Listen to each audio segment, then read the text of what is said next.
大家好，又嚟到一周嘅市場熱話。今日咧都三個主題咧帶翻俾大家。當然啦，第一咧就係分享翻咧港股業績期嘅一啲重磅科技股啦，包括嚟講就係小米啦。第二個咧就係始終嚟講近排美股波動啊嘛，有邊啲板塊咧可以而家嚟講咧做翻個配置咧，都想同大家咧探討翻嘅。最後咧就講翻咧內地嘅一啲生育補助嘅一啲政策啦。業績期間咧，小米咧公布咗個業績啦，當然個收入咧同埋個純利咧都係遠超過市場預期嘅。尤其是三大業務方面啦，智能手機方面咧，其實管理層咧都指引咧就係咧嚟緊每年咧，希望咧喺內地嗰個智能手機嘅市場份額咧就可以咧每年咧提升1%。而喺個物聯網嗰方面啦，就係尤其是關於一啲可能家電嗰方面咧。其實咧嚟緊咧都會有一啲可能 AI 嗰方面嘅幫助啦，仲可以咧就係提加翻咧就係海外發展嘅一啲步伐啦。呢方面嚟講咧都可以提振翻咧，尤其是物聯網啊嗰方面嘅業務發展嘅。最後重磅嗰方面咧，當然一啲汽車嘅業務啦。今年嚟講咧，都將咧管理層咧都將今年嘅交貨量咧提升到去35萬架嘅。要知道咧就係SU7 Ultra 出咗台之後咧，其實對於個汽車業務方面嘅毛利率咧都有個提振嘅空間。所以咧可以縱觀嚟講咧，三大業務咧其實咧都有個亮點喺度，亦都咧預期咧今年咧嗰個業績咧都會咧繼續向好嘅。不過咧，當然嚟講咧，而家嚟講今年個預測市盈率咧都去到60倍嘅一個水平啦。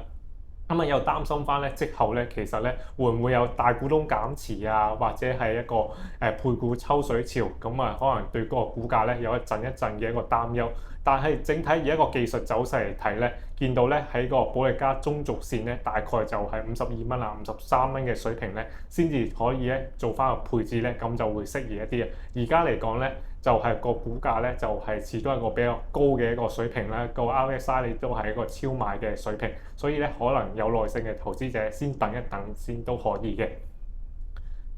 第二段同大家分享翻咧，就係美股嗰方面啦。近排嚟講都相當之波動啊。不過咧，有邊啲板塊咧可以咧嚟講做翻個配置咧？可以留意翻咧，就係一啲美國銀行嘅板塊啦。因為美國銀行咧都近排嚟講咧跟個市跌啊嘛，咁個股價咧都回落咗唔少。不過咧，整體美國嘅金融股，尤其是一啲銀行板塊咧，都預期咧今年喺個監管咧放寬嘅環境之下咧，其實咧可以釋放翻咧個資本嗰方面。呢方面咧就可以咧提振翻個業績啦。再加上咧一啲美國嘅金融機構，尤其是銀行咧，都預期咧嗰個回購嘅力度咧都會繼續加大翻嘅。所以咧而一刻嚟講咧，之前嚟講嗰啲高增長嘅科技股遭到拋售之後咧，而家嚟講投資者就係相對嚟講就係對於美股嚟講就會審慎一啲啦，尤其是就觀望啲。所以咧配置翻啲價值型板塊，尤其是一啲銀行板塊咧，都相對嚟講咧適宜一啲嘅。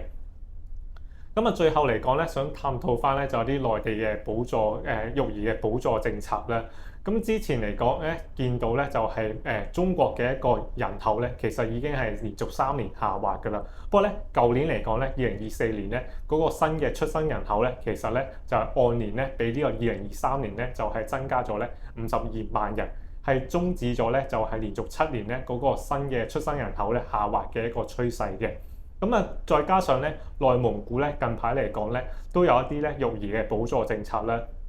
除咗第一胎有補助之外咧，其實第二胎、第三胎個補助嗰方面嘅金額咧都有所提高。喺審批啊同埋個申請嗰方面咧都有所寬鬆翻嘅。所以預期咧都陸陸續續咧有更加多嘅省份咧嚟緊咧都會有一啲育兒嘅一啲補助嘅措施出台啦。要知道咧，其實兩會之後咧，亦都有啲提振消費嘅專案嘅方案出台啊嘛，亦都有涉及翻咧育兒補助啊，甚至乎一啲勞工權益等等嘅一啲政策嘅。所以咧今年嚟講咧，其實一啲可能一啲銷售啲奶粉啊、嬰兒奶粉嘅一啲企業咧，可能今年個業績咧就有所改善。不過咧，始終嚟講都要睇實翻咧個新嘅出生人口嗰個趨勢咧，會唔會咧就係有個持續嘅改善咧？咁對於一啲經營奶粉啊、嬰兒奶粉嘅企業咧，先至有個咧真正嘅一個經營環境係改善嘅。唔係嚟講嘅話，其實而家嚟講相關嘅企業咧都面對翻一個結構性嘅一個問題，所以咧短線咧操作就可以嘅，但係中長線做翻個持有嘅話，其實咧就要再睇多一睇，尤其是會唔會個補助措施有幾大啦，有幾多嘅產品咧會有一啲相關嘅措施出台咧，呢方面都要繼續做翻個關注嘅。咁我今個禮拜嘅一個市場熱話分享咧就到呢一度啦，亦都你申報翻咧會有持有咧上述提及嘅股票嘅。咁下星期再見，拜拜。